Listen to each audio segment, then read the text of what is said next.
अगला पढ़ते हैं हम लोग एक्सोथर्मिक रिएक्शन के बारे में। एक्सोथर्मिक रिएक्शन क्या होता है? An exothermic reaction is a chemical reaction in which heat energy is release of the surrounding.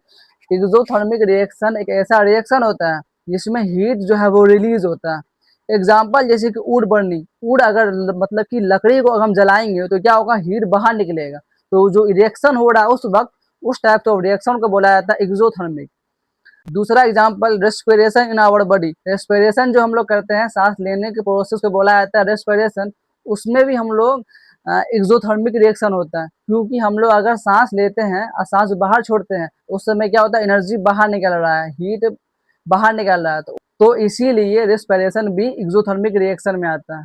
अब हम लोग पढ़ेंगे एंडोथर्मिक रिएक्शन के बारे में। An endothermic reaction is an chemical reaction in which heat energy is observe from the surrounding. Endothermic reaction एक ऐसा reaction होता है जिसमें हीट जो है वो ऑब्जर्व होता है। एक्सोथर्मिक में क्या हो रहा था, हीट जो है वो रिलीज हो रहा था।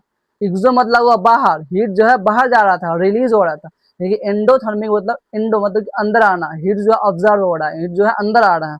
एग्जाम्पल जैसे कि आइस मेल्ट, आइस जो अगर पिघल रहा है तो क्या हो रहा है, एनर्जी का यूज हो रहा है, हीट का यूज हो रहा है।